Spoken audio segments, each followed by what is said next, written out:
Okay, because I wasn't satisfied with the last one, let's see if I can just rant for a short amount of time. The reason why I do these is not necessarily to help anyone else but myself, and I know that sounds selfish, but if this helps someone else, then hey, that's two birds, right?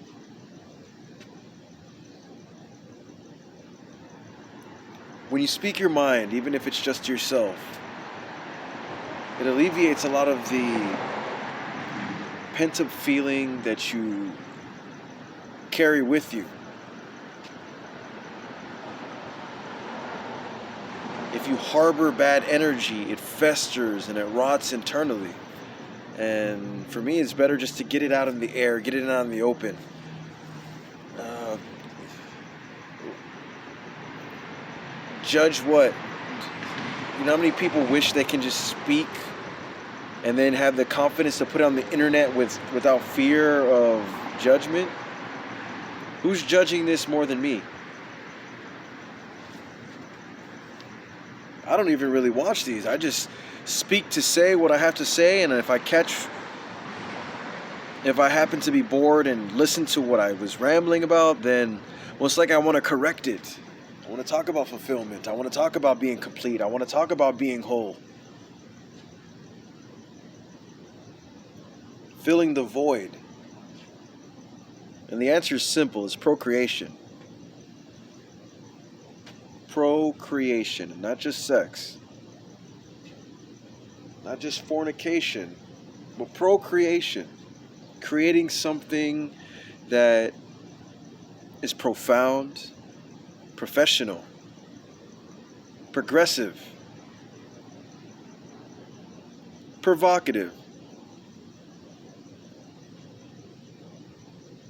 Being a pro. And I know it's redundant with me just saying professional, but hey, sometimes redundancy is necessary. That's an absolute truth when it comes to learning things or memorizing it. The more enforced, the better. Repetitions in 3.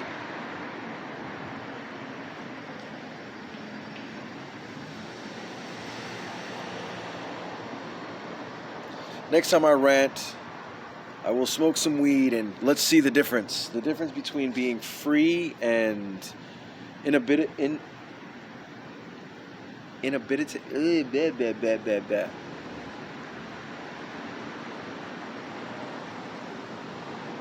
Unbound.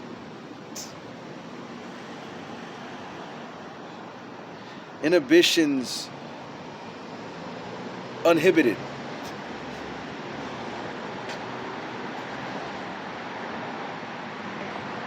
It's late, it's almost midnight.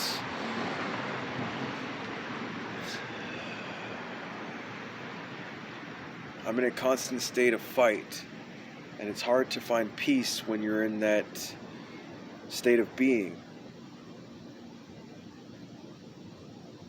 And when I was watching Dexter, I couldn't help but relate. I can always relate, but I couldn't help more noticing like how paranoid he was and what it did to his vice. Think of this. Had he been truthful with Harrison, then he probably wouldn't have given into the urge to seek instant gratification, because as he plunged the knife and there was that hesitation and he was letting the feelings sink in, there was just that, like a moment of uncertainty.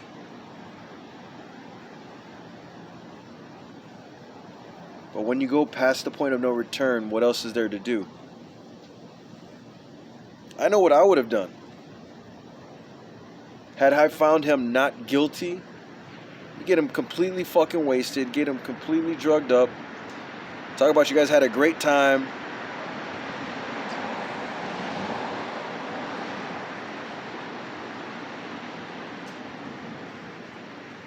Why are you so fucked up? Because you slipped in the snow. The rifle went off and you clobbered yourself good. But that's just me. I usually control my vices. And there's a time and a place for everything.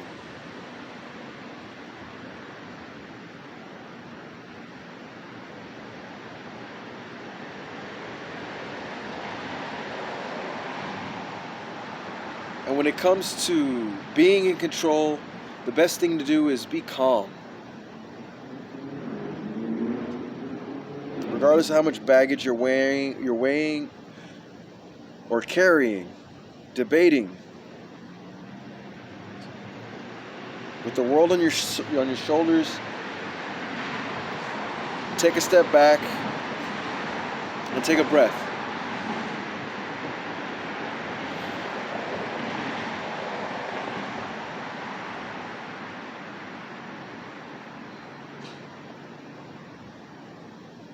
And let everything just sink in.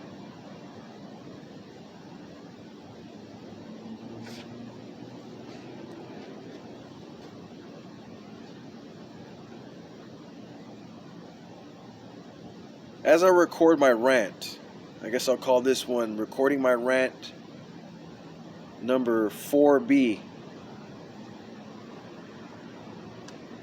Remaining unscripted. Part 2.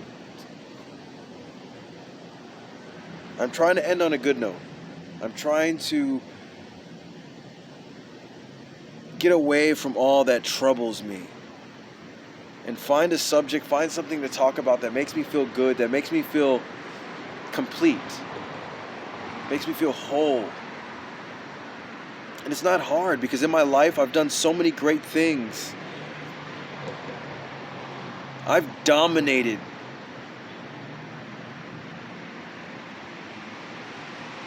all of my passions.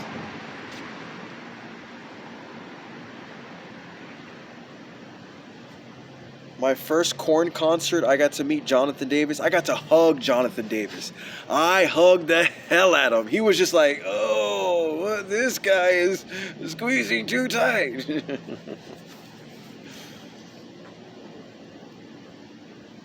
I've ruled the mosh pits.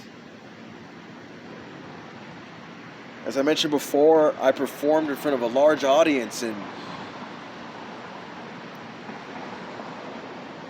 left them in awe. I've procreated so many different things. So many. I've experienced everything a man should.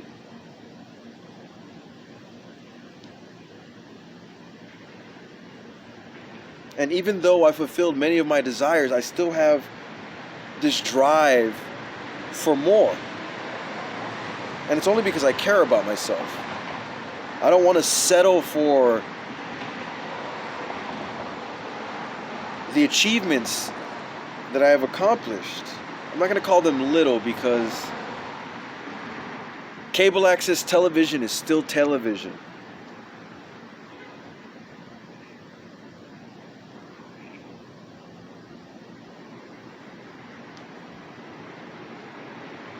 Ruling a mosh pit is amazing. It's a feeling unlike any other.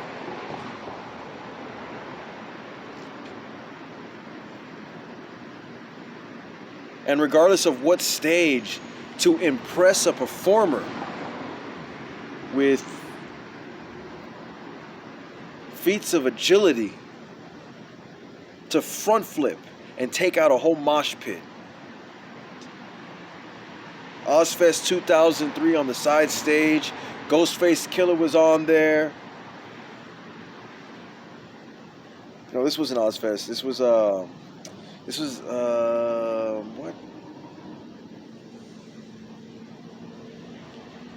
what tour was that?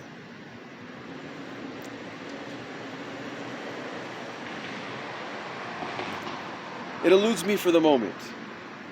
Bayfront Park 2004. My greatest maneuver in the pit was pitting pit to pit. Me and my friends when I was a kid, we used to call ourselves the Pit Assassins. We brought ethics back into the mosh. And whenever we saw degenerates abusing people within the pit, we felt it was necessary to provide them with justice. So a maneuver that I would do is I would charge one of my friends, and they literally would lift me in the air like a back body drop. If you're not familiar with that wrestling move, one person ducks and you use their back as a springboard. So as they lift, you flip over them. And during Mudvayne, during the what was it? Jingle Balls, I think it was.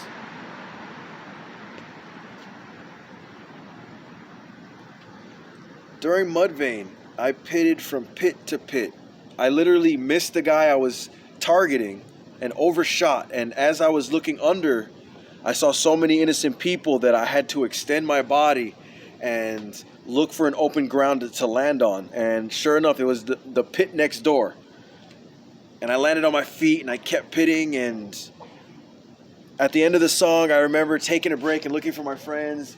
And some guy was like, he's like, "Hey man, what are you doing here? You should be in the UFC." I'm like, "I know." I think I said later.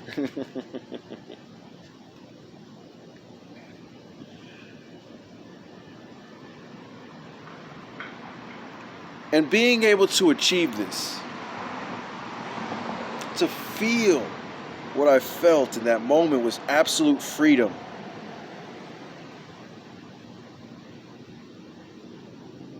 It was like diving into the ocean.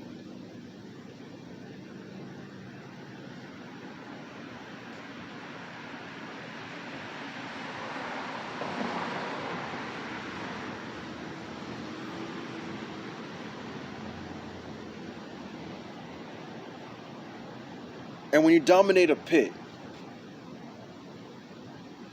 I'm an average-sized individual, and to dominate makes me feel great. I remember Ozfest 2003 at I forget who was performing, but in the pit you see a lot of things, and I had reached the bottom of the pit, and I saw a giant neo-Nazi stomping towards me, and everyone clearing like he's parting the seas. I see this big mountain of a man, and I'm like, it's my turn. I'm not gonna run. So I charge him and I slam, and he throws his shoulder and I bounce off of him, and him and I share an exchange. We're like, yes, this is metal. And he kept stomping through the crowd. I guess he was looking for his friends, and I just kept pitting. In that same concert, it began to rain. And there was a mud war between the south side of the hill and the north side. And you'd think with their strategical advantage that the north side would have won, but not with me on their side. Not with me as their opponent.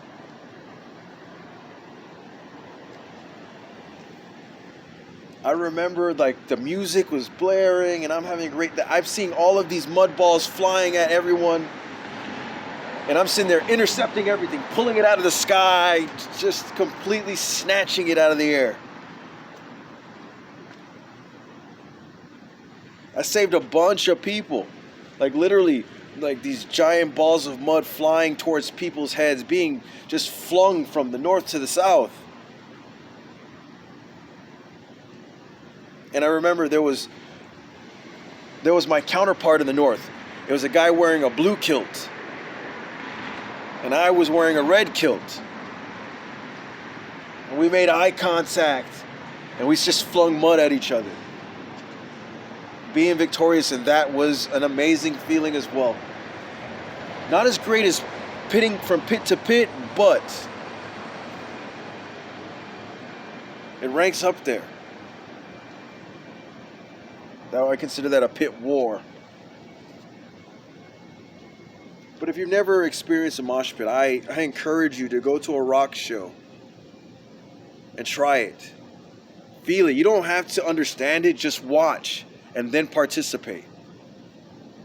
My favorite thing is to hold the middle.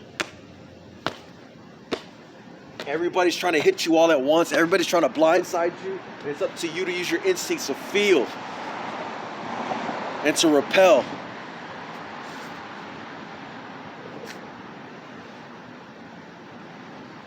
It's glorious. It's like true battle without the bloodshed, not without that much bloodshed.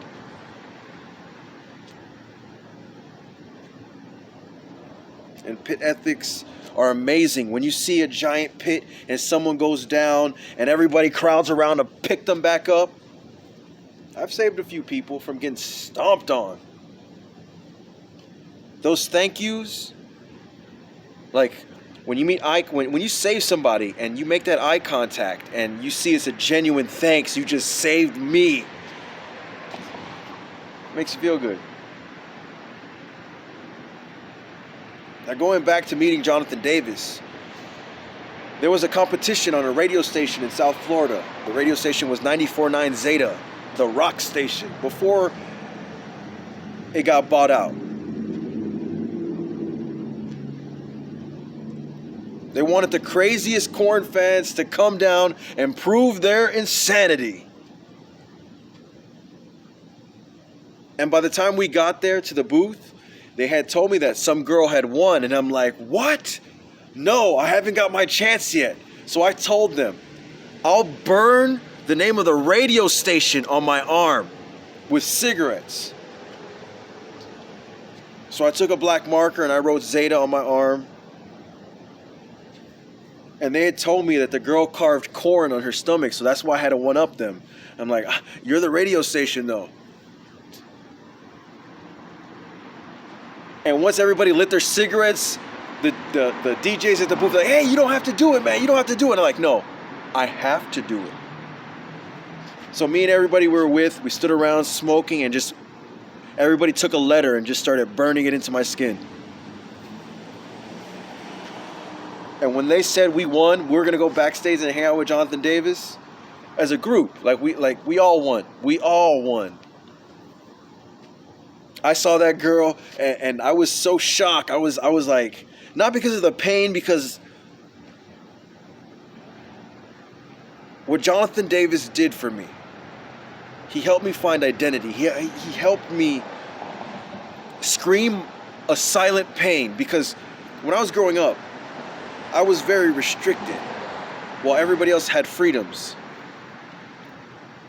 I was the redheaded stepchild to my mother. But I was her child, her second born.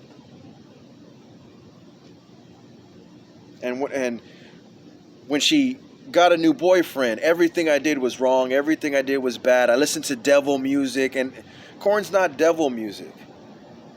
There's nothing about Korn besides Jonathan Davis calling himself J Devil. There's nothing demonic about the music. Jonathan Davis screams like an angel. And I was just in the moment. I don't ever want to forget this, record this memory. And I was just in shock and awe. I was like, I did it. And like my very first concert, I got to meet Jonathan Davis. So I'm sitting there smoking my cigarette. One of my close friends, she's like trying to calm me down, and I'm just like sitting there smoking a cigarette. And I don't remember. I said, I think I asked the girl who won. I said, "Will you marry me, or we should get married?" I forgot what the fuck I was talking about. I was just so happy. I was so happy, and we got to hang out in his memorabilia trailer. Got to see a whole bunch of different art. Got to see what did he have? He had the suits from a couple videos. He had a lot of John Wayne Gacy paintings. Kurt Cobain's guitar.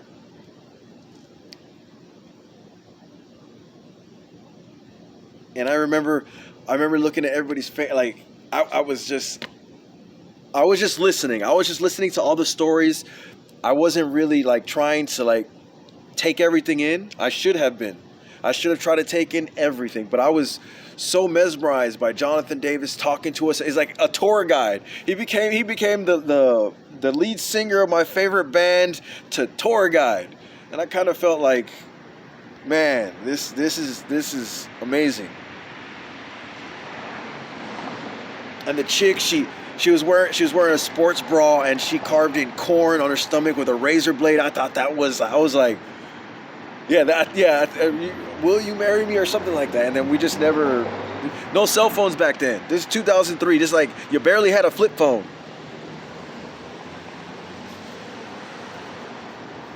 If YouTube was around, I'd be famous a long time ago.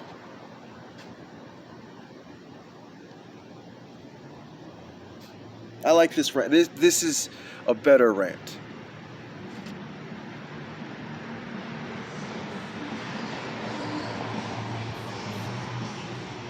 And I just continue to pit, despite the fact that my arm was severely burned and singed.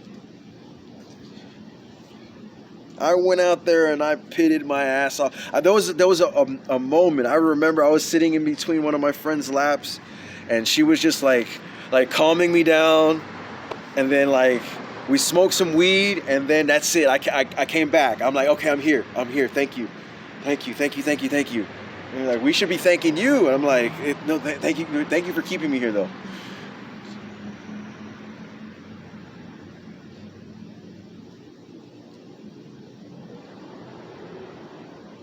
And it was wild. It was just the wildest thing in the world. Got to see a whole bunch of bands. I got to see Ozzy Osbourne at the end. I wasn't really a big fan. I heard the commercial stuff. Like, I was only exposed to so much. But I got to see Ozzy Osbourne perform.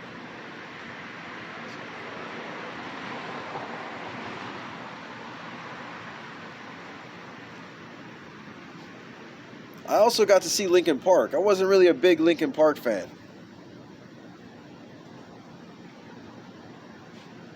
But that Project Revolution. That's a different show. Project Revolution, that was a different show. Ozfest, Project Revolution. That is boring. It's boring.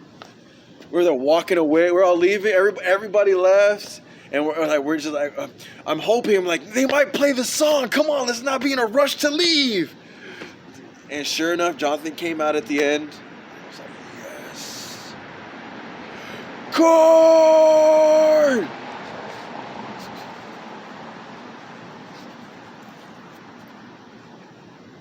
West Palm Beach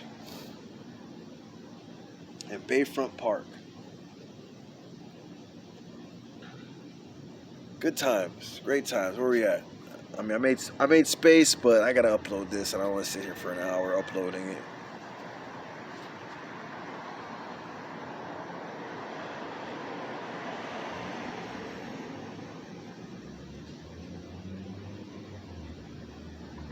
Don't ever be afraid to participate.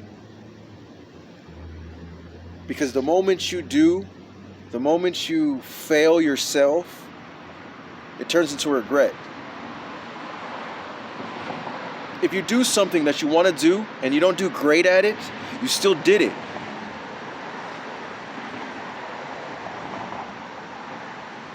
And there's victory in that.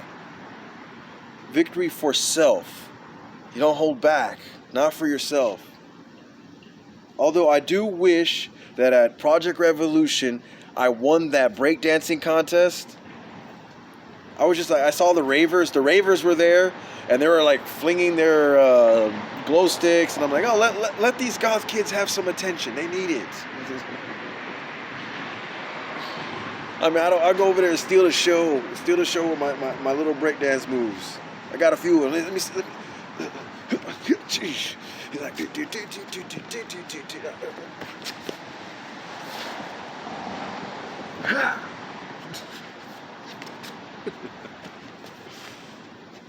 and that would have won. The prize was a free breakdance lesson. That would have won. Because I was actually going to be breakdancing while the raver kids were just like swinging glow sticks.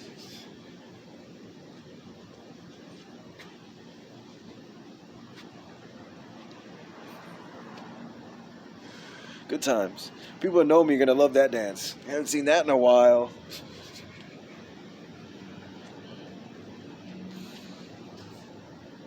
And we're at the 26-minute mark. 25 and a half. Where did this rant start? Dominating, trying to get into things, stealing the show. That's more what it is. It's called stealing the show.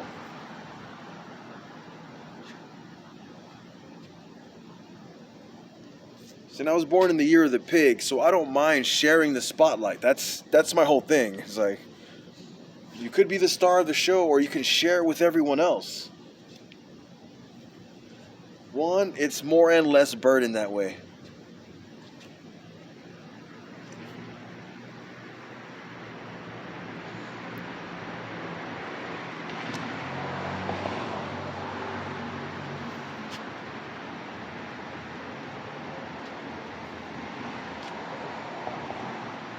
Hmm.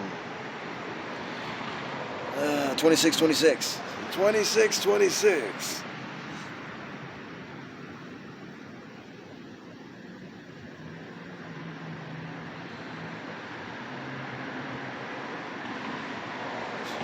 Bumps off titties.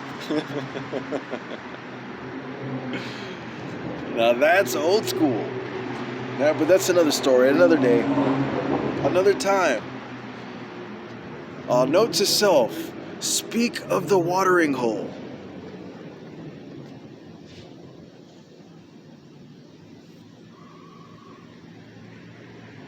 But before then, talk about another place where you dominated. Favorite cinemas.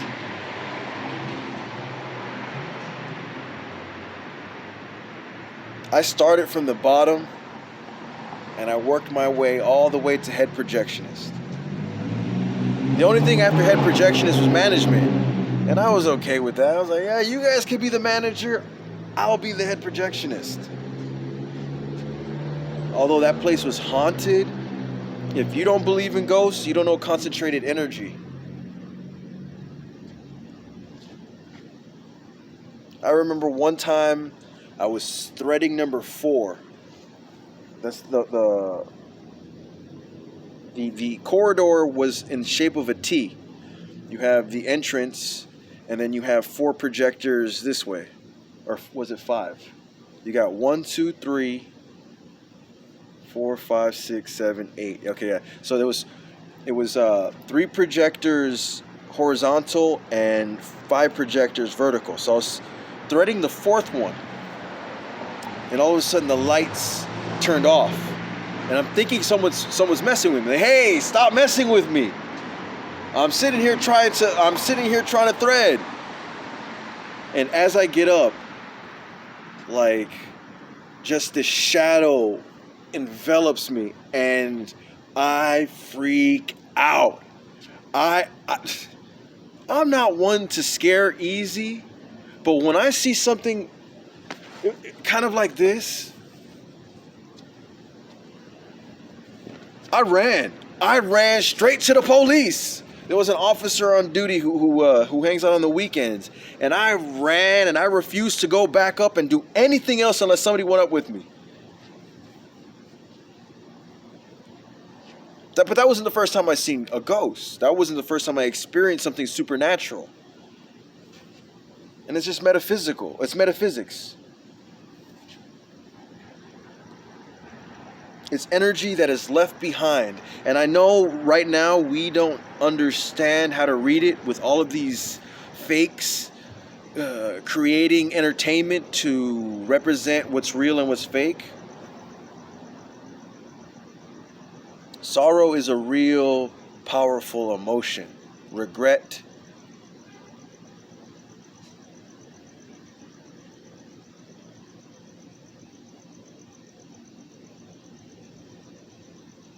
And sometimes if you are super sensitive, you can feel. You can sense what other people are thinking. You can sense what they're feeling, not necessarily with what information you're receiving from body language or speech and tone.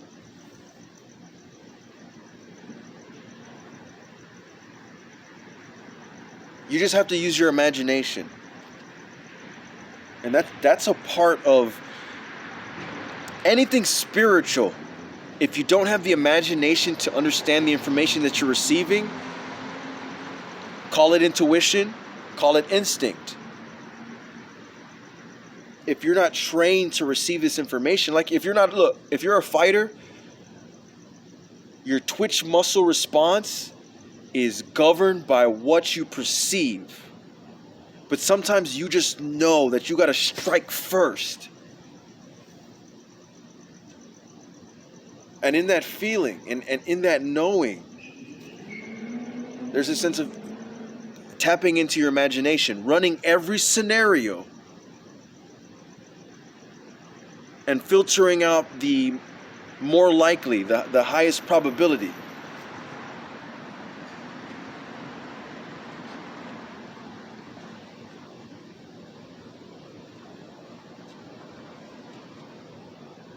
Have a near-death experience and see how great you become. See you manifest the best version of yourself because you don't want what's on the other side unless you get there properly.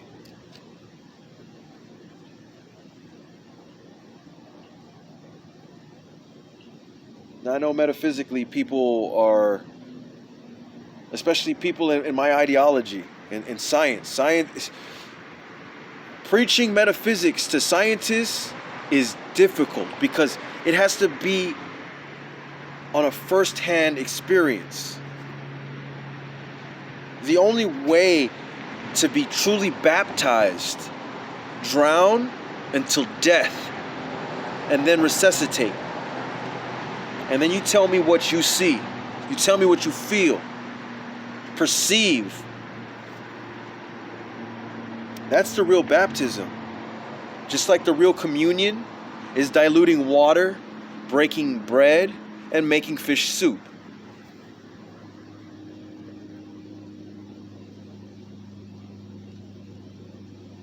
Sometimes we hold on to these stories from the ancients who had no better way to explain why it rains, rather than sacrificing virgins to make the world cry. That was the biggest problem of the dinosaurs. They killed for sport, not solely for nutrition. And once the earth absorbs so much liquid iron, that iron attracts. And it becomes magnetized.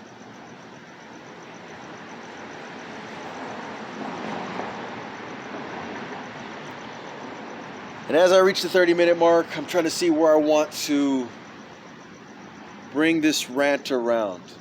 I just keep jabbering on.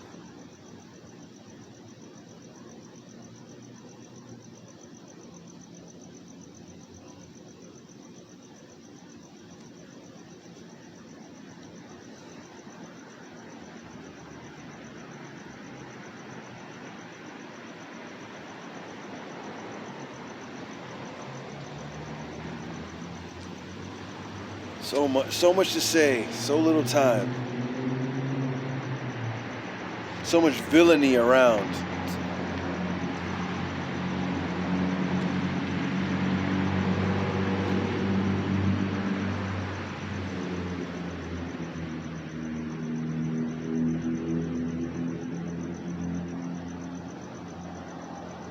Achievement. Achievement is simple. Dream it. Believe it. Achieve it.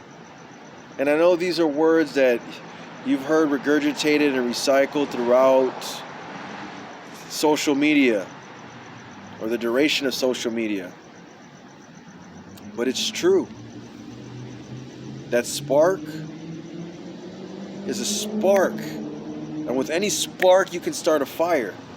You just have to have the diligence to do it, the follow through. I remember when I was writing my first screenplay, I was like, I don't know how I'm going to end this. I don't know how I'm going to confine this to an industry standard when I'm writing this screenplay just to see if I'm a writer. And by the time I wrote my second one was so long. It was 4 times the standard limit. That's a lot of pages, like 400 pages, almost 400 pages. But then when I wrote my third one, when I wrote Amic, I was like, wow, this is awesome.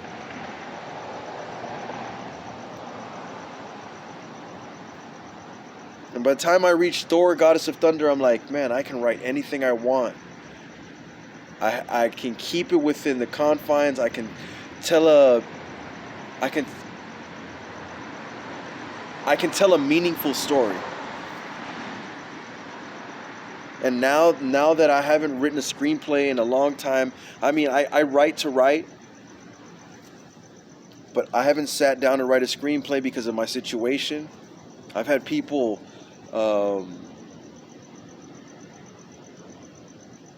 literally drug me just to get the contents from my laptop, Glendale Central Library.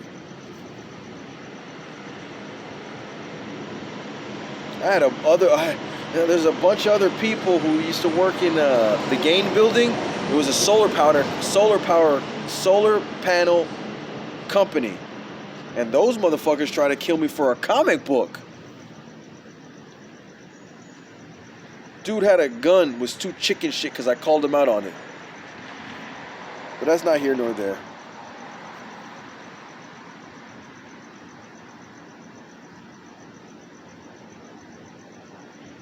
Fucking had a gun in a chicken.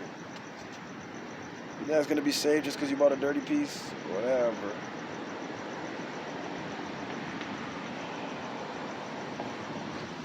And as the fog sinks in, I'm reaching the 40-minute mark.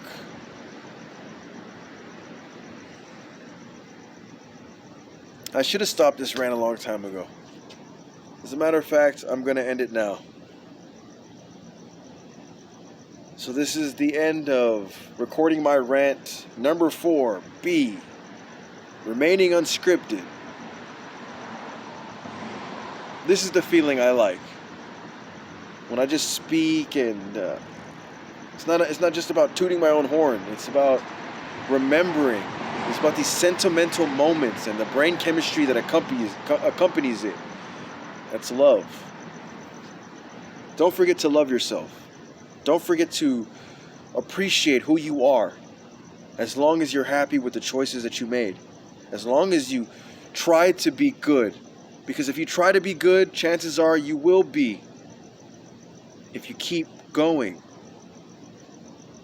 Strive for perfection even though you know you are flawed. There's nothing wrong with being 99% good. And study anatomy. It's good for fighting. And as the fog settles even further, I'll end this rant rather than push of a button. A walk in a view of the world. I've got the whole world in my hand. I've got the whole world in my hand. I've got the whole wide world in my hand. Yeah, I got the whole fucking world in my hand. Curveball.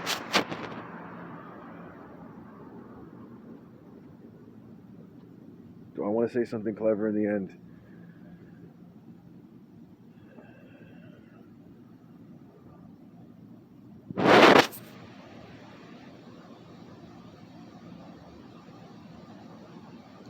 Welcome to my mind, this world resides inside my head. You will be surprised what you'll find inside within. Welcome to my mind, crazy's trapped inside my head. Welcome to my mind, you're confined, trapped inside within. I always forget to tell people I'm a screenwriter when I sing that song.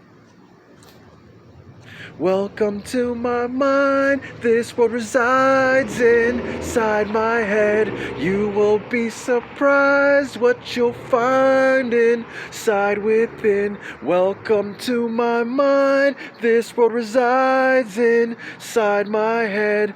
Welcome to my mind, you're confined, trapped inside within.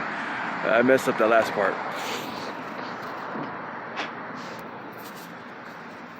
I wasn't ready for song. That's what I'll do on the next rant. Before I start scripting it,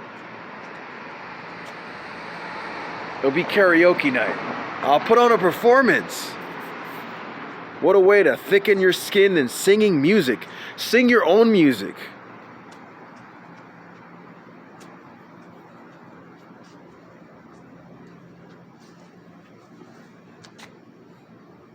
And then sing the music of others that you appreciate, others who have used their gifts to stimulate feeling, progression of self.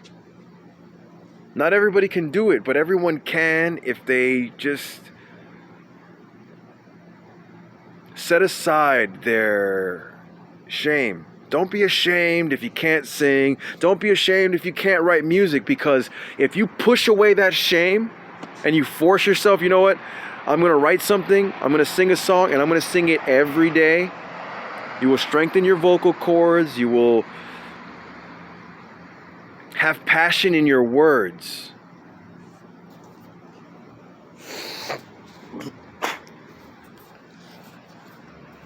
On the field of war, you will beg for more. But don't stop fighting to the end of the fight. Don't stop fighting into the end of your life. And here it goes. On the field of war, you will beg for more, but don't stop fighting to the end of your life.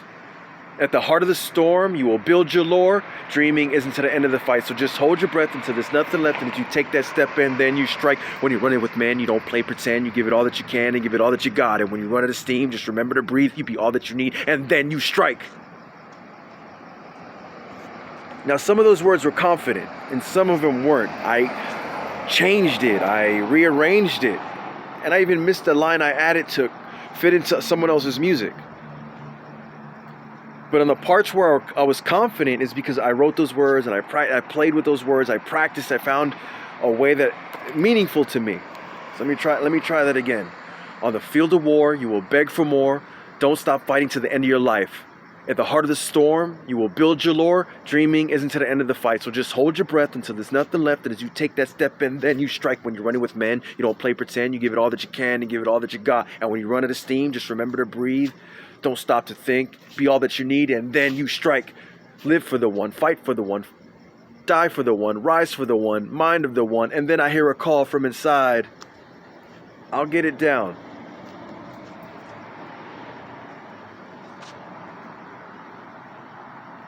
And it's past midnight, so maybe this should be rant number 5. Now, it won't be cheap. I'll continue to be me. Frugal,